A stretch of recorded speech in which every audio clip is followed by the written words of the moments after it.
Welcome back to the TMCJ podcast. We are on segment 3, our wild card, which this week is very wild indeed because we have absolutely nothing planned for it. Well, I mean, compared to our normal wild card, I think this is pretty fairly tame. It's not like we've got dinosaur fudging. Yeah. Last week was a much more wild card. It was, but the finale, Kaiser. You've been watching the Expanse. Oh my god, yes. You sound excited about it. I'm guessing it went well. Oh my god, I was shocked, and I brought this up in an earlier segment. I was shocked, and this is something that doesn't. When I was talking about nostalgia, this is something that just modern TV shows and media has not been able to do for me in quite a while. Like, I was shocked that I was enjoying it so much, and that I enjoyed it the entire way through. Like, it didn't taper off, it didn't get weird. It just... Well, you said it did get a little bit boring after the first couple seasons. No, what I said was season 4 was a deviation, and it was less interesting than the other ones. But season 5, they get right back to it. Oh, no, I was thinking of True Blood, sorry. Yeah, you're thinking of True Blood. Yeah. Yeah. But in terms of the way it went, like, season 1, fucking banger. Loved it. Season 2, amazing. Loved it. Season 3, more of the same. Season 4... they go in a different direction. They took an experiment. They went off the beaten path a little bit. Still excellent writing. Still excellent acting. Still excellent sci-fi. But as good as the previous? Sorry? As good as the previous season?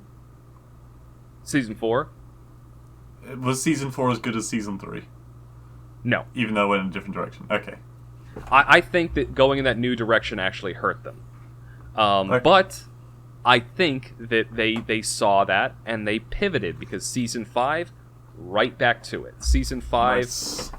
Excellent season. I actually liked season 5 better than the previous seasons. Like, it was just... Really? Is it the best season? I think season 5 may have been their best. I'm maybe hesitant to say that. I'm trying to think back.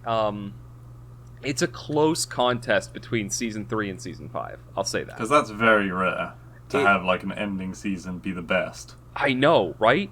That's why this show continued to shock me. Season 5, I think, it's a close contest between Season 3 and Season 5, in my mind, which one is the best.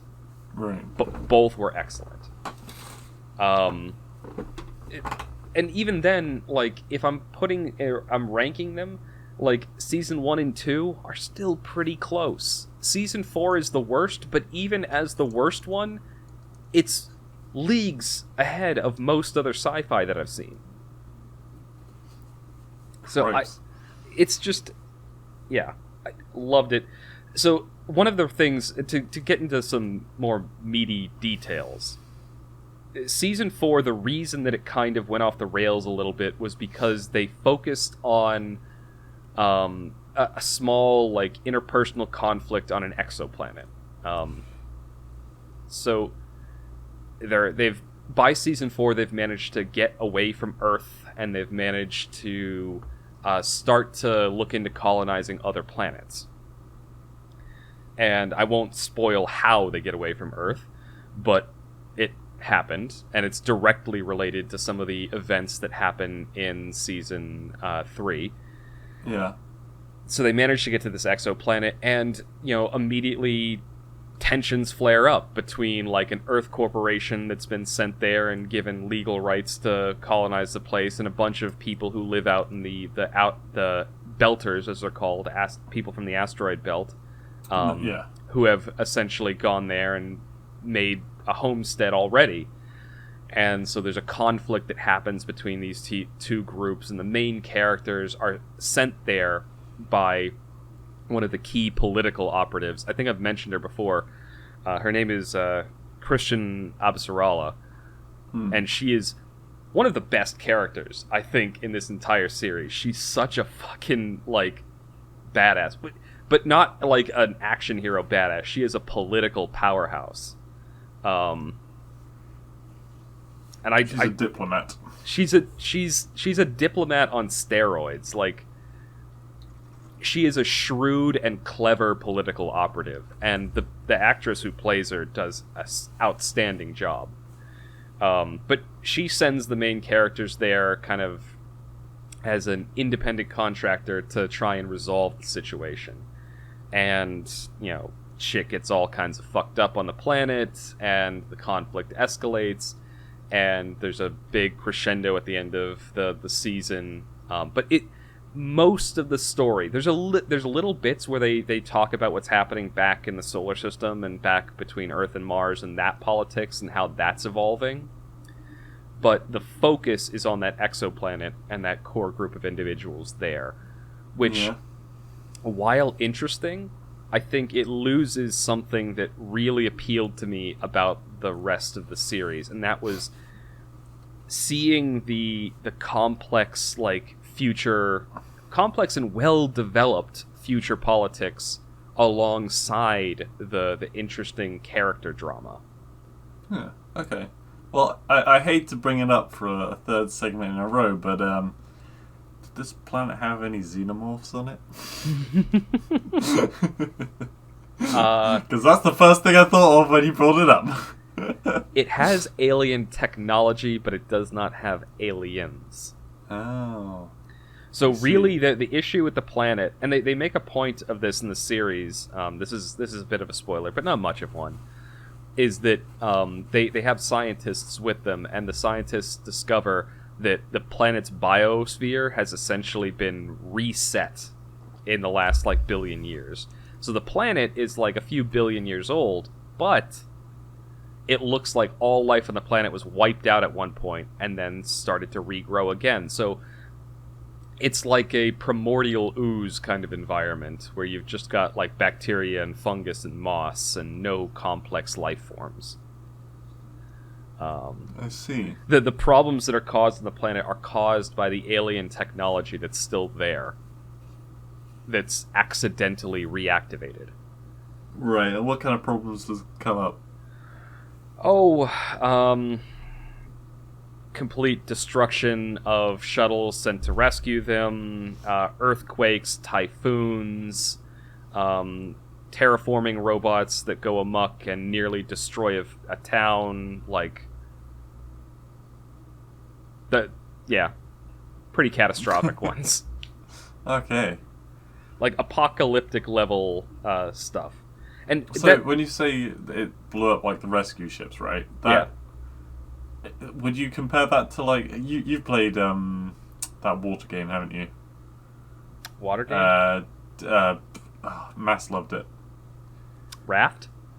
No, the one where you go under the water. And we need to go deeper? No. Oh my god, how have I forgotten this game? Subnautica? Subnautica. When sorry, just maxed. You played to the point where the shuttle gets shot out of the sky, right? No, I didn't. Oh, okay. Well, sorry. It's fine. I don't mind spoilers for that. I'm eventually going to go back to that game, but I'm not now. Underwater shit creeps me out. So you come across a big monolithic-esque building. It's black and green data lines all over it. And a ship is coming to save you. This is a big spoiler. Do you want me to just stop talking? No, go ahead. Spoil it for me. Okay. Maybe it'll get me interested enough to go back and play the game. Yeah, well, it's immediately before a big reveal as to a whole bunch of things. But yes, this massive monolithic building, suddenly you can see the ship coming to rescue you, and this massive building starts moving and changing, and this giant fucking Gauss cannon rises out of it and blows the rescue ship out of the sky. It's not that explicit, but okay. Yes, that is what happens. There's a giant monolithic building, it's alien technology that gets reactivated, and it's implied that on one of the moons there's something that will actually fire down at the planet, and it essentially erects a barricade around the planet, and so when the shuttle crosses that barricade, it just gets disintegrated by something on one of the moons. Right, it's like a barrier thing. Okay. Yeah. Well, so the aliens are very high tech compared to exactly. They're it goes back to that. What's the phrase? I don't remember what this quote is from exactly. It was from either a scientist or a philosopher. The quote is, "Any sufficiently advanced alien technology will appear as magic." So, like, for instance, if we went back to the medieval times and showed them a smartphone, it would be magic. We'd have a magic tablet in our hands that has changing pictures and shapes and produces light.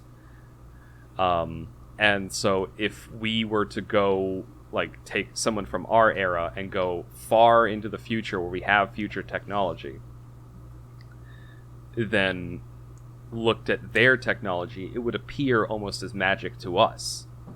Yeah. Because it's so far beyond our current understanding. So the show does a very good job of doing... A lot of the times in sci-fi, when a human civilization is coming into contact with something far more advanced than them, they don't do a very good job of, like, making them really feel alien. Like... Yeah, I mean, in Star Trek, they seem to just bang them all, don't they? I mean, you're thinking of Kirk, but yeah. I'm thinking of, like, Stargate SG-1 and stuff. It's all technology that, while highly advanced, people are able to comprehend it. Like, even the audience, like, it's dumbed down enough that you can sort of understand it. But with this one, the alien technology is so far advanced, and the show does a good job of portraying it as so far advanced that you can't even begin to speculate how they're doing half of the things that they're doing. But it is very clearly technological.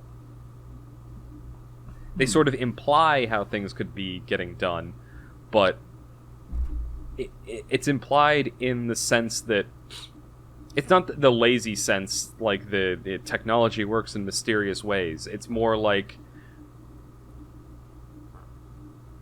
the way they're describing it is the limits of the human characters in the story's ability to understand how it is. Yeah, there are aspects of it, like maybe even small aspects, like a single concept that we can't understand is enough to make an entire invention obsolete to us. Yeah, exactly. Like being able to draw energy from just the air. Like, right. That singular thing would make it impossible for us to recreate that thing. Yeah, exactly. If we did not know how that draw happened, or, you know. So it's a very... It again speaks to something that I have said repeatedly every single time I've talked about this show. The writing is brilliant. The writing is absolutely brilliant. And, like, they don't fall into the traps of having characters do random things just to make the plot move forward.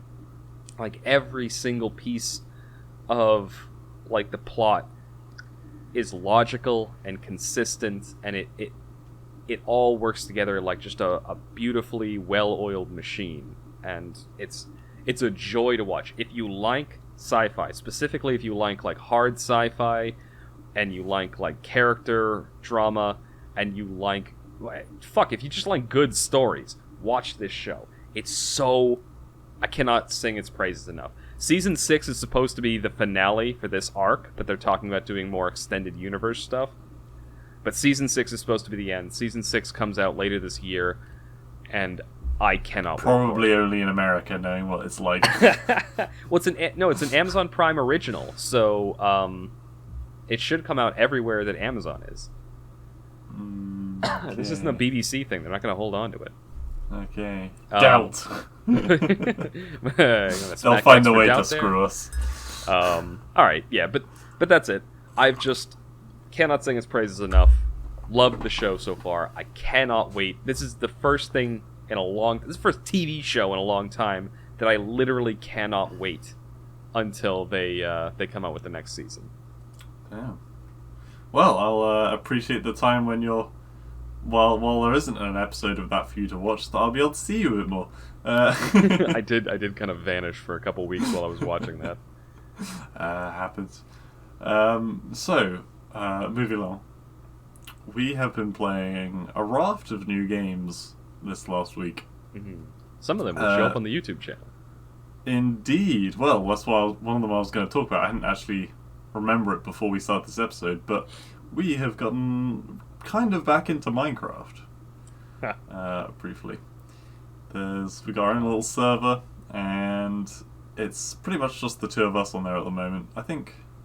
Did someone else drop on... Did Jake drop on briefly or not? He dropped into the Discord channel, but he didn't actually join the server. I'm not sure if he had the what is it? The IP? Yeah, I don't think he had the IP for the server. I may have to send that to him or check with him.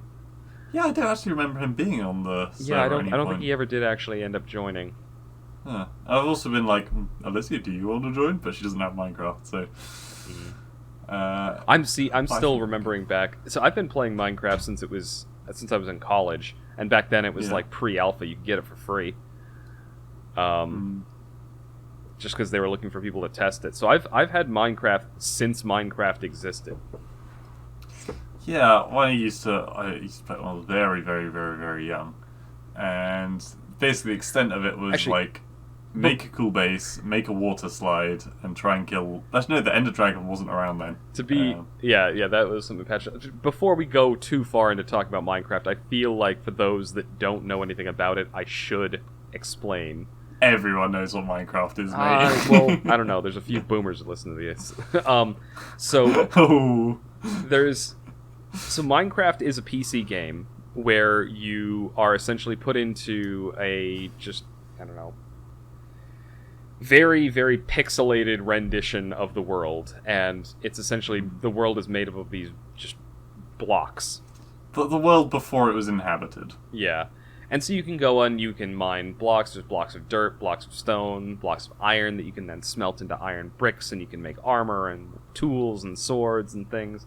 And it's essentially just a fully open door. You can do what you want. Like, you can walk in and all you can do is go off and kill monsters and gather bits to make potions. You can dig a hole into the center of the earth and find rare gems.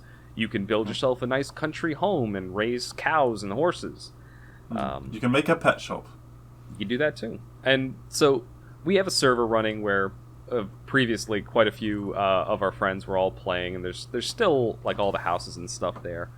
Quite a fun game. But it's something that you definitely need to give yourself a purpose in. It's not something that... It's not a game that tells you what to do. It's a game that goes like, here's a world. Do what you want. Oh, something you're not aware of just yet, but I was in my hole the other day. My Minecraft hole. Yeah, he dug like a 10-story pit into the earth.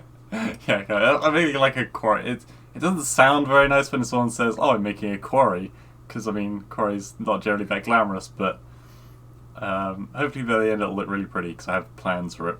Meanwhile, I'm making a cabin and a horse ranch. And as I dig down, there was like a series of like bats have spawned, and the bats have really happy faces. There was a new addition to the pit crew, as I'm calling them, yesterday. There's a little baby slime. Oh my god. And he follows me around. He can't hurt me. He just has like a little happy face, and he blobs around behind me while I mine. So this is maybe a little fucked up, but if you ever find like adult slimes, we need slime to make sticky pistons. Yeah, I know we do. But it wasn't an adult one, it was a baby one. And Alicia was watching, so I was not about to kill it. Yeah. But yeah, I have been looking for that. Again, materials in the game. Some materials are rarer than others. Slime being one of them, because slime can be used to make pistons that stick to things, which are used to make different... You can make complex machinery in the game, too, using redstone as wiring. It's a game that is simple on the surface, but with surprising depth. Yeah. And it can be really quite challenging. Like, without having a difficulty slider, which, don't get me wrong, it does have a difficulty slider where you can choose easy, medium, hard. Yeah. Just changes the enemy's aggressiveness. It can be easy in that you just spend your whole time on the overworld building fun things and it looking really nice. Or you can go to, like, the Nether or the End, where a lot more tough enemies, a lot higher chance to die, but you get a lot more rare and Yeah. interesting loot. And for reference, the Nether essentially just being hell. But like to show that we kind of you can play it any way you want. We've had that server up for like we've been playing on that server for months. Yeah, and I think like, total and to have something to do during the quarantine. I made that server back in March or April, probably April or May actually, and we played it pretty actively for a while, and then it kind of was left. But the server still exists. But I was just saying that like we've barely gone to the Nether, and we have not at all gone towards the end. Oh God, no! And meanwhile, like, we could have done that day one, but I've made like a tiny little network of minecart tracks that I essentially an automated taxi service between my areas. I've built a villa on top of a mountain. I'm now building a horse ranch. I've got a strip mine that goes deep down into the earth where I found quite a bit of diamond. Yep, I got a very fancy house on a hill not too far away with a little port next to it. I may or may not have defaced your bedroom. Yes, he put a very rude sign above my bed. And then I kind of moved on to another project. And everyone's got kind of these weird little projects all about the server. It just gives it some character. That's something that's very fun about the game. When the game really does take on a new depth when you have a few people playing in it. Yeah. Because you start to see all these, like, you log in and you're working on your project and you go like, oh, let's see what everyone else is doing. And it's like, holy shit, this guy made a garden. Holy shit, this guy made a giant flaming penis. Yeah. I knew where you'd go with that and I was going to cut you off. But there's, yeah, there's quite a few interesting things. And when you do populate the server with a lot of different people, they do tend to like surprise you. You see a creative side to your friends too that sometimes you don't always see. Some of Kevin's builds were really quite impressive. Like, as you know, his like little peace garden thing. Oh yeah, he has with like the hedges this beautiful and stuff. Zen really garden nice thing going on. Yeah. Also, he's got like a multi-story car park, but where you think of the different floors, it's all like farmland. So it's like a multi-story. Like on the bottom level, there's wheat, and then there's potatoes, and then there's carrots on top. Well, and then you've got like Duncan's house, which is it's very minimalist, but when you actually go through it, it's like every inch of it like serves a purpose. Yeah. It looks good. From like nice. Yeah. From a utilitarian perspective, like it's like a perfect house. It's a studio. Yeah. It's all one room. But I thought you were going to say Scott's house, and I was like, ooh, well, yeah, that's Scott's house minimal. is literally just it's just 4 stone walls and a hole in the ground. Is it even stone? I thought it was dirt. No, I think he used just whatever he had in his inventory. With but again, going back to my earlier metaphor, Scott being the person who just goes off and adventures all the time. He's not really concerned. Yeah, he likes digging. Yeah, his base is just a place for him to drop off what he finds when he's out adventuring. Oh, of course Jake has a base on the server. He's got the parrot thing in the jungle. That's true, he does. Oh my god, you're right. Yeah, Jake made an underground base in the jungle. I mean, sorry, a super secret thing that we don't know about.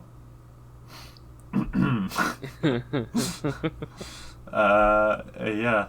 And, it's a bit of a pilgrimage to get there, but yeah. It really is. Christ. Like, it's bad enough getting to Scott's, but getting to Jake's is even further. It really is. Mind you, we did build our bases quite close to spawn, and everyone else went off. Well, I feel like that's their fault. Well, to be fair, like it's my server. I wanted to build my base near the spawn. There's a reason that my villa like overlooks the cliff face that sees the spawn. Yeah, you really need a better way of getting down from your base, though, because the number of times I have to risk my life just trying to leave your base. It's ridiculous.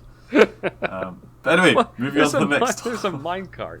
All right, fine. Yeah, we have dwelled on this for quite a bit. Next. The next game I was going to say that I've been playing recently is a game called Rogue Legacy 2. Now, the first original Rogue Legacy was on the PS3. Really good game. Randomly generated dungeons, very nice pixely art style, and It's it was one that 2D kind of side-scrolling thing, right? yeah, Okay. much like Hades, it has as we were discussing like on a previous day, it's the kind of game where you could jump on it and play for 5 minutes and be done, but you play it for 5 minutes and then you're like, just another 5 minutes, and you end up playing it for hours. Now, like I said, Rogue Legacy 2 has come out. It's still not in full release, so there are aspects of it that haven't been finished yet. But they've changed it from a pixel animation game to a cartoony kind of vector graphic style, and I gotta say I do prefer the pixely. Also, before the randomly generated rooms, they're split up into 4 segments, right? There was the starting area, the second segment, the third, and the fourth. Second segment was if you went far enough east, third was north, fourth was west. If you weren't prepared for the segments, chances are you would die, unless you're like an incredibly talented speedrunner. Yeah. And they all have bosses and that kind of thing. This game, you go in and the first segment's there, and granted I haven't defeated the first boss yet, so I don't know what will happen after that, but if you go far enough east, it doesn't take you to the second land, it takes you to one like particular room, which is challenging, but it's not an entirely different segment, it's a single room. The same with if you go north, and if you go west, there's a work in progress room. So I really hope that they are going to add more to it, because it seems like a step down from what they did in the first game, which is not the direction it should be going. That being said, one of the reasons I love it, the mechanics of the game is that every time you die, your heir to the throne kind of thing takes their place. And the heirs have different traits, some of them are good, some of them are bad. And it really does mix the game up just in a fun little way. Like, one of the traits is vegan, right? So you can't eat any food. I mean, you can't get any HP back. But because of it's a negative trait, and it's not a negative trait in real life. I'm not saying no. Come on, it is a negative trait in real life. But you vegetarian, get like, I can understand. Vegan, I'm sorry. If you're vegan, I don't understand you. Alicia's sister is vegan. Okay, I don't understand her. I'm perfectly willing to say that. Okay. I don't understand what kind of thing drives a person to do that. Sorry, go on. Anyway, so you get like a money bonus because of that. Another trait is pacifism, meaning you can't attack any enemies, but you get a vast bonus to any money you pick up. So if you find like treasure chests, or if you break furniture that has money in it sometimes. So it's really challenging yourself, but you get an extra bonus. Other ones are more like cosmetics, so there's like, I can't remember what the scientific term for it is, but basically colorblind mode, where it's a smaller bonus, but you can only see in black and white. And weirdly enough, I actually do better when there's less color. Yeah, so it's a win-win for me. It's simplified. It's like pro StarCraft players actually, no matter how good their computer was, they used to play pro StarCraft 2. They used to play with the graphics settings on the lowest setting possible. Because so it's this basic thing for the eyes. Yeah, to take exactly. in. They were able to they found that they were more quickly able to determine what was on the screen. Yeah. So you didn't have all the ground effects and particles and things. It was just very simple. Okay, this unit is here. This unit is here. This is a mineral. This is a gas vein. Yeah, this is a base.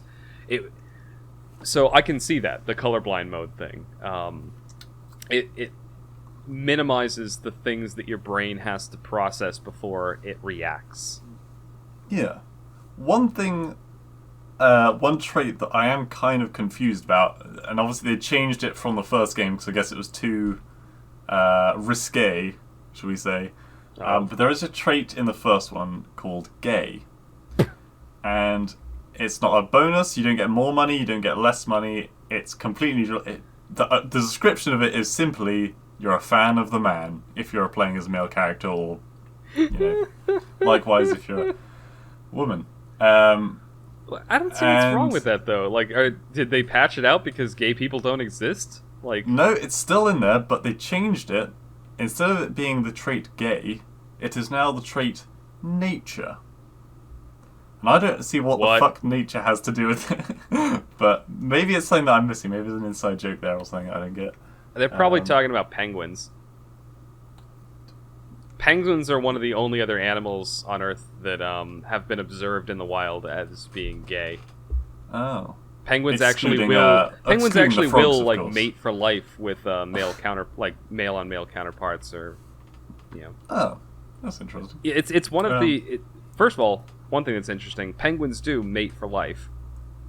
Like they're one of the other few monogamous species on the planet, and two, there are gay penguins that are gay for life.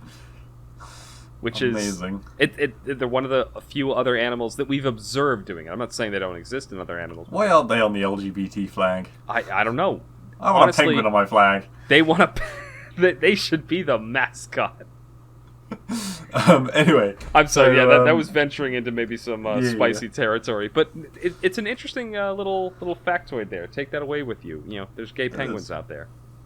Yeah. So it's. Don't get me wrong, I've been playing the game a lot, I am enjoying it.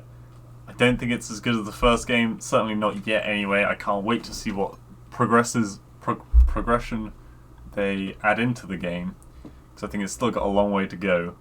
But yeah, that's one of the things I've been playing, and I would recommend it if anyone out there wants to. I'd recommend the first one, if anyone wants to play it. Rogue Legacy, it's a controller support, so I've always played with the controller. Sorry, just coughing there. That's all right. So I will right off the bat say that I love that mechanic of applying a debuff to get a bonus. Yeah. Halo did that. From Halo 2 or 3, I can't remember.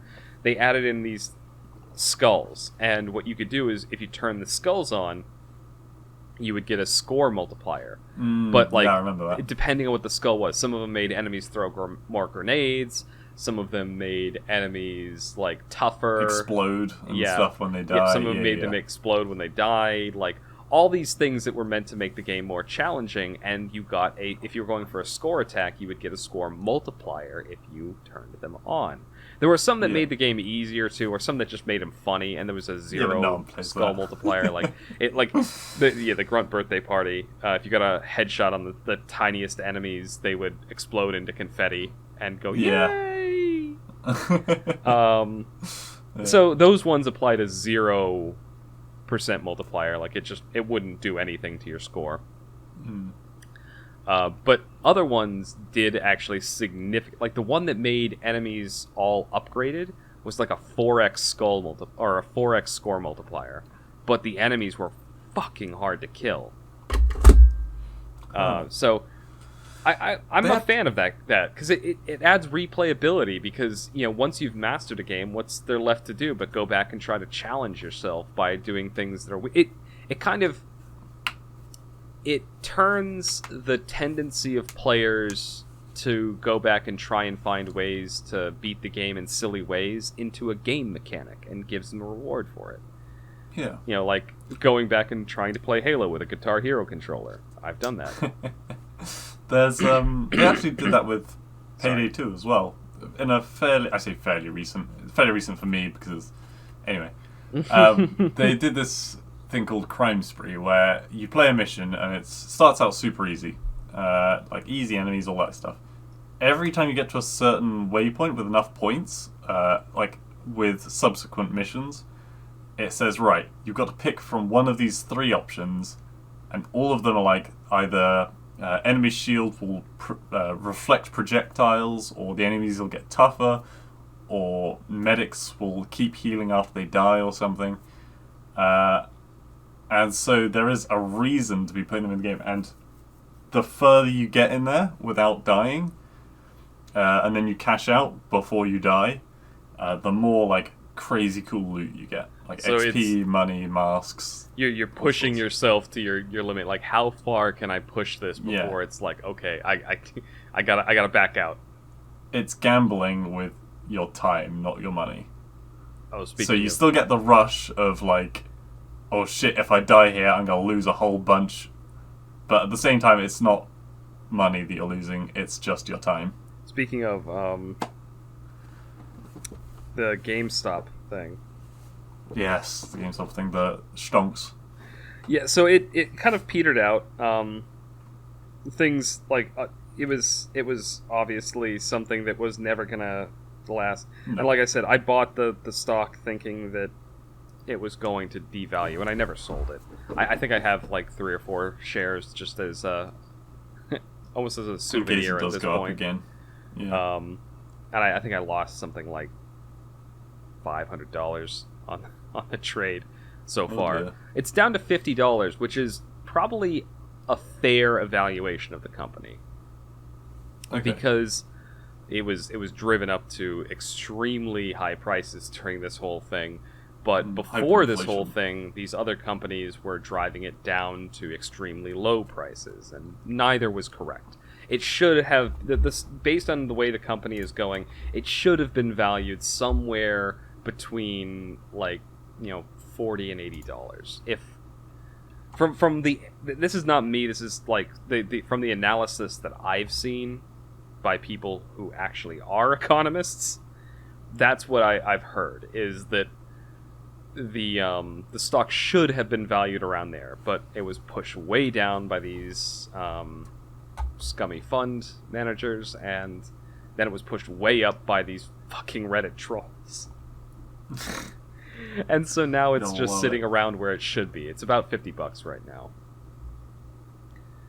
But it's just the whole saga was very interesting. But I realized we talked about that in one segment, like when it was all happening, and then never came back to it. So just a quick update. That's what the resolution was. Yeah. The hedge fund that shorted the fuck out of them ended up losing something like 40% of their net worth. Yeah, it's no surprise. Which is, I mean, they get what they deserve. Like, I'm not unsympathetic to them, because in their mind, they were just doing their job.